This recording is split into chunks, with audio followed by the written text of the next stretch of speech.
Hey friends, today on this video, I'm about to do something that I should have done 3 to 4 months ago, and I have not done it, and now I'm really afraid to go and tackle it. So I'm going to get you to tackle it with me. So if you're brand new here, my name is Barbara. I live in Tennessee, and today we're going in there. That is my root cellar, and in my root cellar are my onions and garlic that I have not paid attention to like a gardener should. And so I'm going to go in here with you. You coming with me? And we're going to pray that I still have onions and garlic. So let me kind of give you the backstory. So we harvested our onions and garlic around the first part of June. As you know, the summertime is the busiest time of the year for a gardener. So we took the onions and garlic. Some of them we put in the root cellar so that they could cure and they could dry out. And then some of them we had in my garage. We took the ones from the garage after about 2 or 3 weeks and we put them in the root cellar. And so what I should have done that I have not done was to cut the tops off of all of my onions. I started the project and I never finished. The reason why that's important is because you want to cut the tops off, and also the storage life on the onions and garlic is usually only about 5 to 6 months per se. Now for me, I've had onions start to go bad right around this time of the year in November, and I either have to quickly do something with them or I lose them. Now I have never lost any. I usually just bring them in the house and slice them through the food processor and then put them in freezer bags. In terms of my garlic, I haven't lost any garlic, but I'm really afraid to go see what the state of things are because it has literally been on my to-do list for the last 3 months. And let's just be honest, I didn't want to do it, number one, and I kept putting other things ahead of it.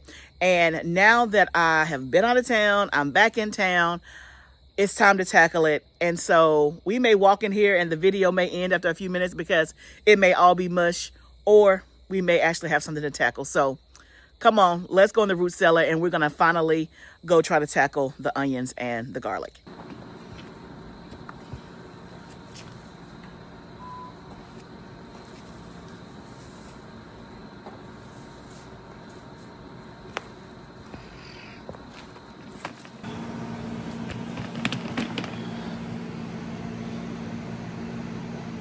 Okay, y'all. So already I see some sprouting over there. Let me turn you around. So already I see some sprouting in the ones. Now these are ones that I've already cut the tops off. I see some sprouting already, which means, you know, I need to do something with those. So this is where eventually they're going to go. Here is where they are right now. So I have them on these pallets here. Those are the ones we need to do something with. And I got through more than what I thought I did. And then we have this over here. This whole rack full. So let's tackle. Okay, guys. All I can say is whatever I encounter is completely my fault. Have you ever just had a project that you dreaded doing and you keep kicking the can, you keep delaying, and then you're like, why did I do that? Like, why? Everything was more important. Everything was more favorable for me to do. Everything was more desirable. But now, y'all, here we are.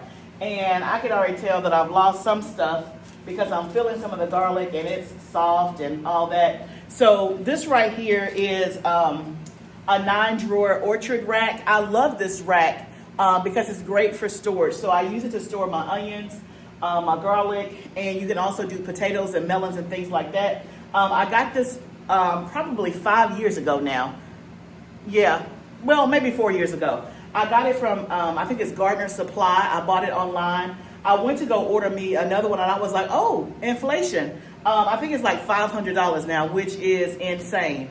I want to say I probably paid $300 or $350 for it, and I've had it for 4 years. It works great, and I have not been able to find anything else like it. So if you know of something, let me know. Now, obviously, you can use like wooden crates, but because I'm producing a lot of food and I have the space in my root cellar, this kind of thing works great because I can pull out the racks, pull them in, and it's aesthetically pleasing, and it just works really, really well. But I really don't want to pay $500 for another one. So if you know of something else, let me know. I've looked on Amazon, I've done Google searches, I've done all the things, but have not been able to find one that's quite like this. But I think the first thing I'm gonna do is go through and empty this out. So the things that are good, I'm gonna put in my basket and take in the house, and that way we'll have space for anything else that we see that's good. So let's do that part first. If you've never seen the inside of my root cellar, I do have a playlist. If you want to see when we started the root cellar, how we built it, or how it was built, then there are videos that show you all of that. There's videos that tell you about how we use it, how we started off using it, and how we use it now. So I originally started off using it for my canning and all of that, but we ran into some issues with humidity and the temperature. So we are in the South, and so root cellars traditionally are done in the North because the temperatures are really, really cold, right? This root cellar is actually 9 feet below ground, even though it doesn't look like it when you can see it from my backyard. It's actually dug 9 feet into the ground, and so it keeps the temperature of the earth, which is around 55 degrees, except in the summertime, it can get up to 70 degrees in here, which is not bad. When it's 95 degrees out here, it's still, the highest I've seen it get is 70, which is not bad. But when it comes to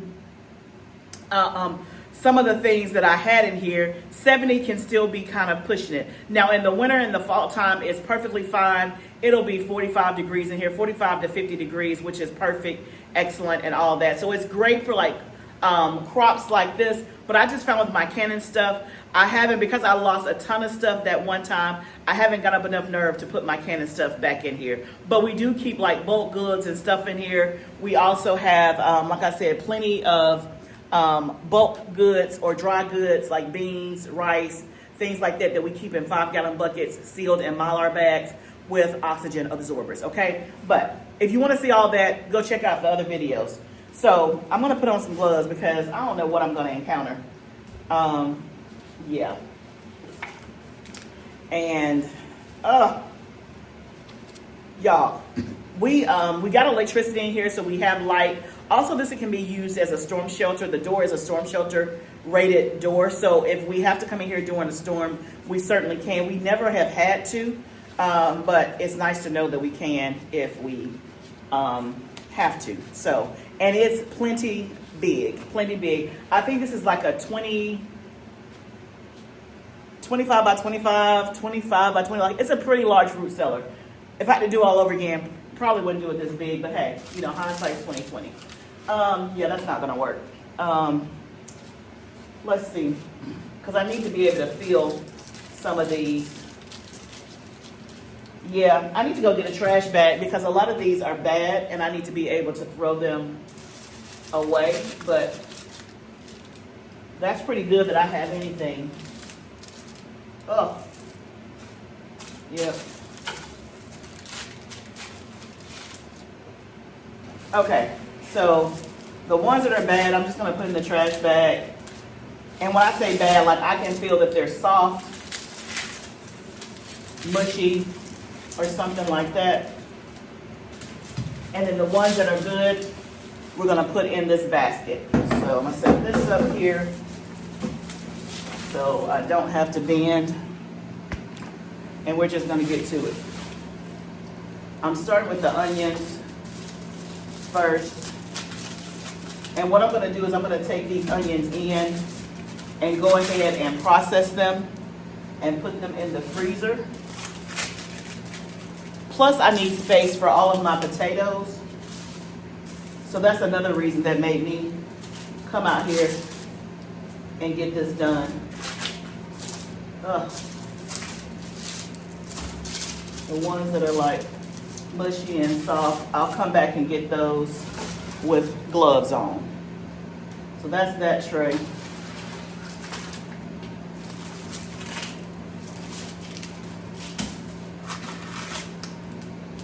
Most of them are still hard, so that's good.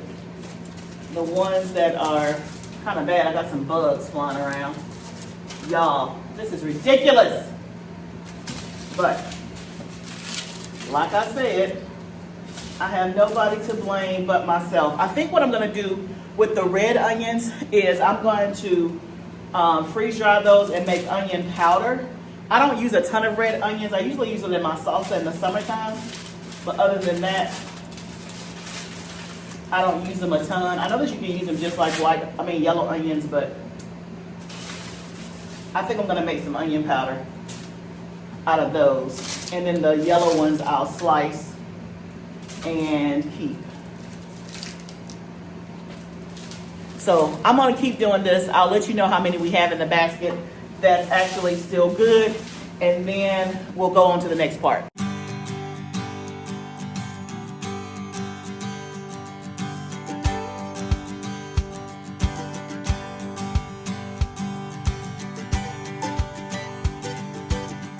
Okay, so I got that part done. I definitely have more in my basket than I do in the trash bag. So you can see in the trash bag, this is a 13-gallon trash bag. You can see I have about that much there.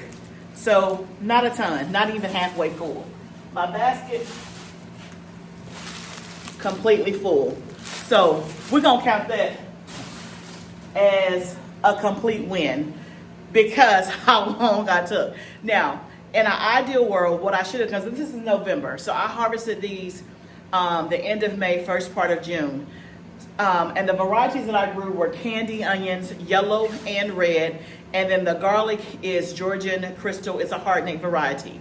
Both of those, the storage is about 3 to 4 months. So ideally, I should have gotten these in probably September, no later than October, which is what I usually try to do. And when I say get them, like if I'm not gonna, I never use all the onions up before I have to store them, at least in the last couple of years, because I've grown so many, right? And so I don't have the benefit in January of being able to come out here and get a fresh onion that I can slice. I have to use them frozen. But again, that's better than buying them at the store. And if I just want a fresh onion or need a fresh onion for whatever reason, like a sandwich or something like that, then I'll buy one or I'll get some from Azure Standard. Usually in the spring, I'll start buying onions like 3 pounds at a time or something like that, just to have some on hand that are fresh. But the sliced onions that I do in the food processor and put in the freezer, those work for, of course, soups, stews, sauteing things, mixes and things like that. It works perfectly fine. So although I'm not able to get fresh onions until my next onion harvest, the goal is that I just have onions on hand until my next harvest. So let me show you kind of everything that I left in here is bad. So most of what's in here is garlic. The garlic went bad before the onions.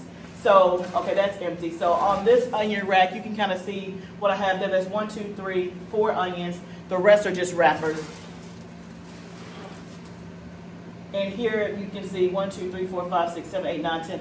About 15 onions that are not good, that I lost. Not good. And then this one won't come out because this one's so big. There's probably 1, 2, 3, 4, 5, 6, 7, 8. There's probably 10 onions up there. So 25 onions that I lost just because I delayed. Again, I'm just being vulnerable and I'm just sharing. I mean, hey, I don't get it perfect all the time. I don't get it perfect half of the time, right? And so part of my goal on the channel is just to be real and just say, hey, y'all, I messed up and it's my own fault. And I didn't really, when I say messed up, it's not like it got away from me. Like it was on my list, y'all. I simply chose to do something else versus doing this. That's what it was. I just didn't want to do it. Point blank. And now I am reaping still some of the rewards, but I'm also paying some of the benefits. So this part is done. So I will come out here or get my husband. You think he'll do it for me, y'all? Come on, because I don't want to touch it. I got gloves, but I'm just like, ugh. Anyway, this is going to get cleaned up and cleared out. What I don't know is, obviously, some of this is stained. Oh, there's a garlic right there. Oh, you're not good. Some of this is stained, and not that it has to be pretty, but do y'all know anything that I can put on the wood to clean it up some? I mean, I guess one thing I could do is just vacuum it out so that all of the debris is gone. But like some of the stains here, I don't know if there's a way to get rid of that. Y'all let me know. I don't know, but I love this rack. Is it worth $500? I say yes, because it's a one-time investment, like it's gonna last, right? I have had it for 4 years. It's not wobbly, like it is extremely, extremely sturdy. It's non-racks. I can fit a lot of stuff in here. It has the slats for open air ventilation. Like I love the rack. I just wish that it wasn't $500. And maybe they'll run a sale or something for Black Friday. I don't know. But I haven't found anything else either that quite does this. So anyway, if you're in the market for something like this, it's a pretty penny, but you can decide whether or not you want to spend your pennies on something like that or do a makeshift. Now, somebody probably is going to say, oh, Barbara, you can make that. No, I can't. I can't make it. Could my husband make it? Maybe. But y'all, remember, decisions come down to time or money. My husband don't have the time, and by the time, I mean, if I asked him to do it, would he do it? I guess so, but I probably ain't going to get it this year and may not get it next year. If you know, you know. Okay, so let us go to the next part, which is this.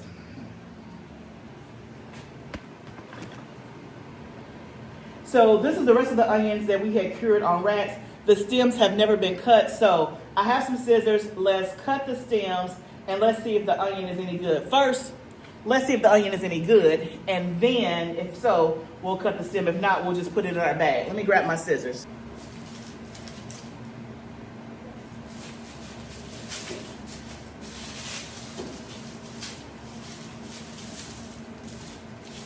And y'all, we grew like over 400 onions. Like that one's still great. Awesome. That one's not.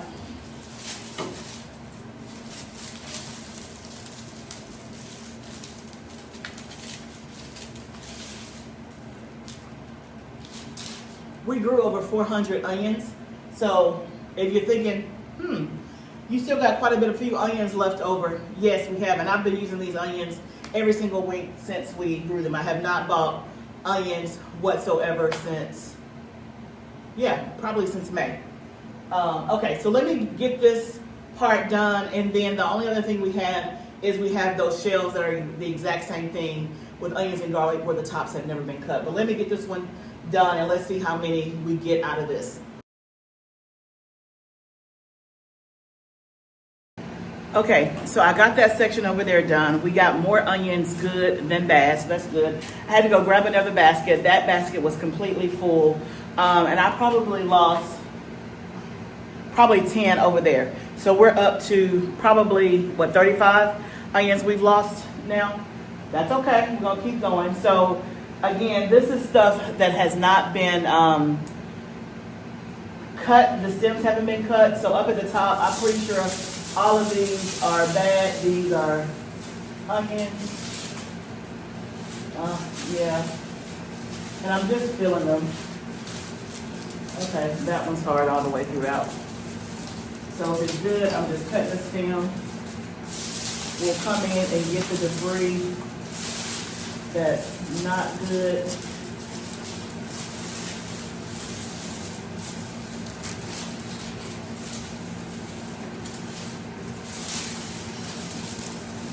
Okay, so that's done. There's probably 3 or 4 up there. This row right here is the garlic that was never cut.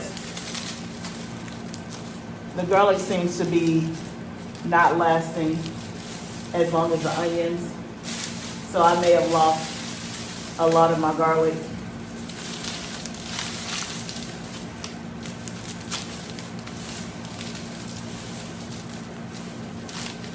Yep. I don't think any of this garlic is any good.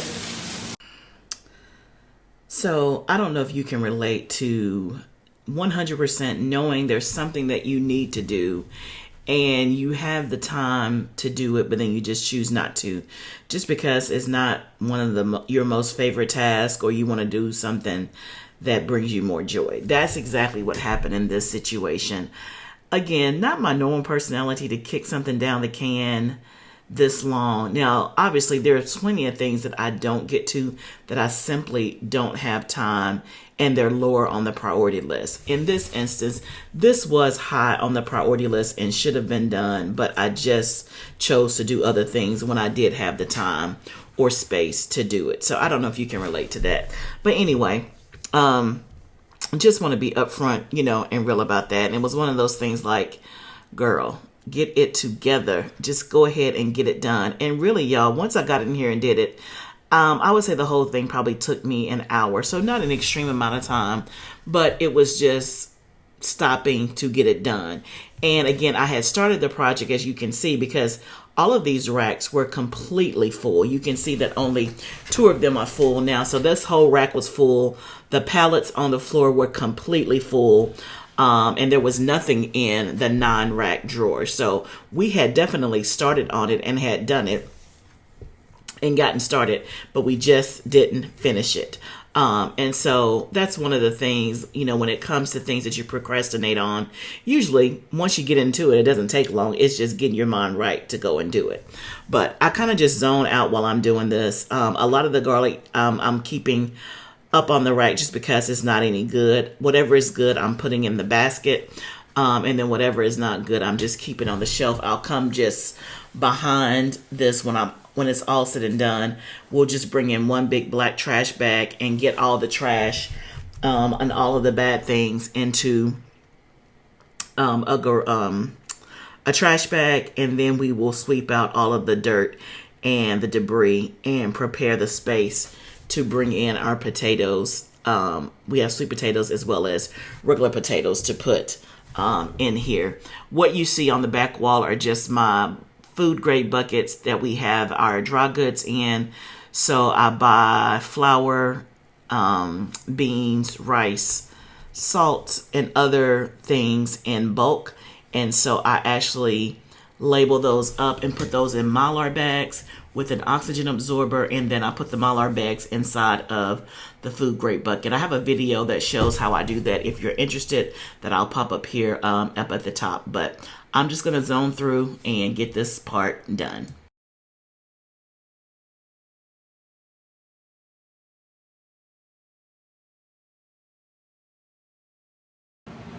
Okay guys, done.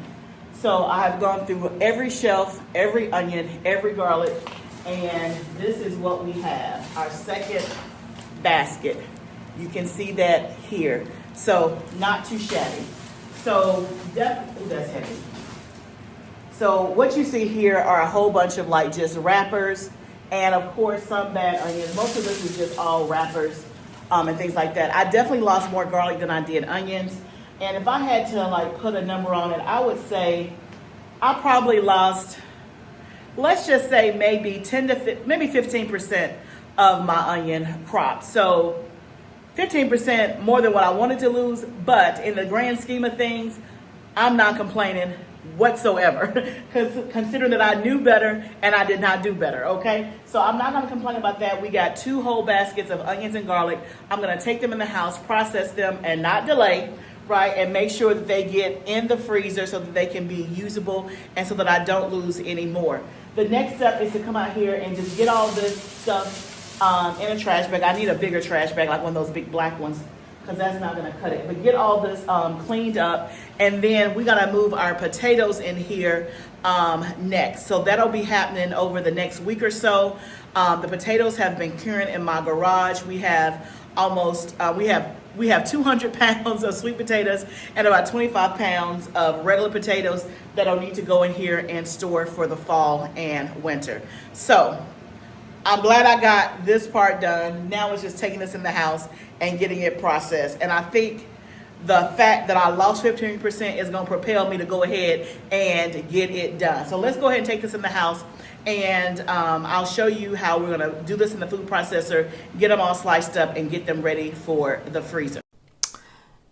Now we've gotten the onions in the kitchen. So the part that you didn't see was just me peeling the onions, and then I gave them a good scrub under some water just to get all the dirt and debris off. And so now I am just quartering the onions so that they can fit in the opening of my food processor. So I use kind of the slicer attachment on my food processor instead of like the chopper where it's going to dice.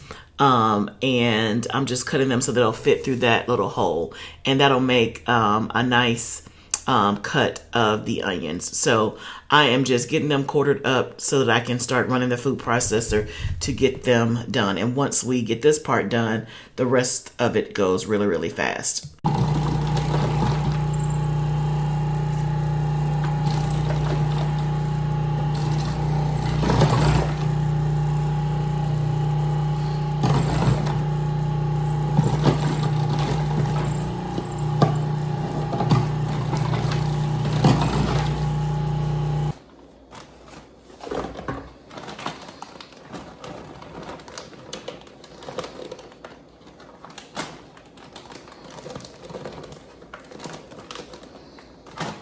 Okay guys, so you saw how I did that. Pretty simple, pretty easy.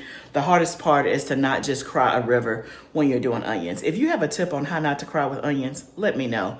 I've only heard to run cool water, and I did that. It helped, but my cutting board and where I was chopping, or taking the skins off, I should say, was not right by my sink. So maybe it would have helped if I was closer. But what other tips you have for not crying? It like literally just burns and burns. That's the only not so fun part about doing onions. And it seems like to me that my homegrown onions causes my eyes to water and burn way more than store-bought onions. I don't know if that's really true, if that's just in my head, or maybe it's because when I'm doing my homegrown onions, I'm doing a big bulk at a time versus if I'm buying something from the store, I may just be using one onion at a time. I don't know, but we got our first bag of onions. I double bag, I label and I double bag, and you can see they kind of come in these little like half moon circles or whatever, so it's perfect. Now you could dice them. I don't like to dice them because in the food processor they get a little bit too mushy and too watery, and I don't prefer them that way. Usually if I'm doing onions, I'm slicing or something like that, so it's going to be more similar to this, but you're happy to do it whichever way you want. So I can go in the freezer, grab me some onions as I need them for different recipes and for cooking, and then I can also take these and put them in the freeze dryer and freeze dry them and make them into onion powder.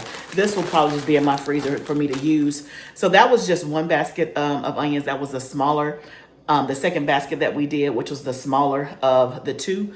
And we got one full gallon size bag. So my guess is that once I get through all the onions, I should have at least 3 gallon size bags, maybe 4, because that was probably, if I had to guess, that was probably like 15 onions or so. And I should have definitely double that amount in the other basket, if not triple. I didn't count, but I'm thinking I should walk away with at least 3 gallon size bag of onions. Will that last me until onion season again?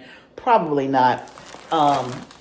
It should last me definitely probably 3 or 4 months or so. And then usually I have to buy onions, like I said, usually maybe around the March time frame for a couple of months until I have onions again, which is not too shabby. But I'll see how it goes. But it also tells me that if that holds true, that I have to buy onions again in March, then maybe maybe 400-ish is the right number, because remember, we just lost about 50 onions. Yeah, we lost about 50 onions just from not being timely on our end. So that might have would have gotten me all the way until the next year. Plus I sold some, plus I've already used a ton, and plus I've given some away. So anyway, that is the deal on that. I am gonna take a break. It's actually later on in the night. I'm gonna do that bag. I won't do the rest. My goal is to do the rest tomorrow. I need to give my eyes a break. I need to give my body a break. But that's basically what I'm gonna do with the onions. So I'm so glad that you guys joined me on the journey today of helping me to tackle something that I didn't want to tackle, but it certainly needed to be tackled. So if there's something on your list that's been on your list for a little bit and you have just been dreading it, let me just encourage you, if you can, to just go ahead and get it done. And then if you don't get it done, I'm going to also say, give yourself grace, because we're all busy. We all have a lot on our plates, and it's hard to keep all the balls in the air, and it's hard to get everything right all the time. So give yourself grace if for some reason you've dropped a ball and the ball just, dropped and cracked. That is okay. That's all part of the journey. If you have not subscribed to my channel, I would love for you to be a part of this community. Go ahead and click the subscribe button so you can see what all we're going to be doing this fall and winter. I have a lot of exciting stuff planned to share with you guys. So remember, y'all, this is part of the journey. Our failures, our wins, our losses, all of it. But whatever we do, let's do it together. I can't wait to see you in the next video. Bye for now, friends.